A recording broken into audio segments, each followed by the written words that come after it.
విద్యా వ్యవస్థలో తీసుకొస్తున్న మార్పుల వల్లే పేద ప్రజలకు గురుకుల విద్యాలయాలపై నమ్మకం పెరిగిందన్నారు మంత్రి అడ్లూరి లక్ష్మణ్ కుమార్. గురుకులాల్లో ప్రవేశం కోసం దరఖాస్తు చేసుకునే వారి సంఖ్య గణనీయంగా పెరుగుతోందన్నారు. జగిత్యాల జిల్లా వెల్గటూరు మండలంలోని బీసీ సంక్షేమ వసతి గృహాన్ని ఆయన సందర్శించారు. వచ్చే విద్యా సంవత్సరం నుండి అన్ని ప్రభుత్వ పాఠశాలల్లో చదువుతున్న పేద విద్యార్థులకు అల్పాహారాన్ని ప్రభుత్వం అందిస్తోందని వెల్లడించారు. మొదటగా వెల్గటూరు మండలంలోని స్తంభంపల్లి గ్రామానికి చెందిన మహాత్మా జ్యోతిబా ఫులే బీసీ సంక్షేమ వసతి గృహాన్ని సందర్శించారు.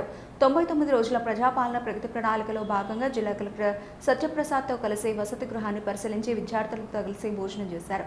వసతి గృహంలో ఉన్న సమస్యలను అడిగి తెలుసుకుని త్వరలోనే ఆ సమస్యలను పరిష్కరిస్తామని చెప్పారు. అనంతరం గొల్లపల్లి మండలంలోని వివిధ గ్రామాల్లో ఏర్పాటు చేసిన వరి కొనుగోలు కేంద్రాలను ప్రారంభించారు. మా ఎస్సీ డిపార్ట్మెంట్కు సుమారు 2 లక్షల అప్లికేషన్స్ వచ్చినాయి.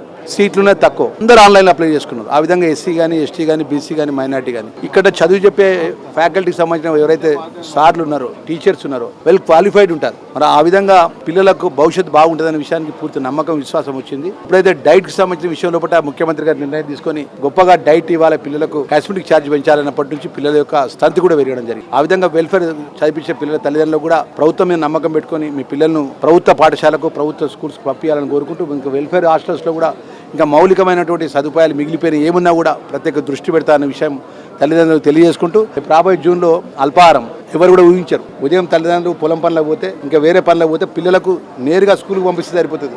అదే స్కూల్లో అల్పాహారం ఏర్పాటు చేస్తారు. ఇది గవర్నమెంట్ ప్రైమరీ స్కూల్స్లో కానీ, జిల్లా పరిషత్ స్కూల్ అది ముఖ్యమంత్రి గారు ప్రారంభించడం జరిగింది. అది రేపు జూన్ నుంచి మొదలవుతుంది అనే విషయాన్ని కూడా మీ ద్వారా చేసుకుంటూ యంగ్ ఇంటిగ్రేటెడ్ స్కూల్ ఈ ధర్మపురి నియోజకవర్గంలో ప్రత్యేకంగా మా కలెక్టర్ గారు నేరేళ్ల శివార్లో సుమారు 25 ఎకరాల భూమి కేటాయించడం జరిగింది. ప్రభుత్వం అది ఆల్రెడీ పనులు కూడా మొదలవుతున్నాయి. దానికి 2 సంవత్సరాల లోపల యంగ్ ఇంటిగ్రేటెడ్ స్కూల్ మొదలైతే దాంట్లో సుమారు 25 ఎకరాల్లో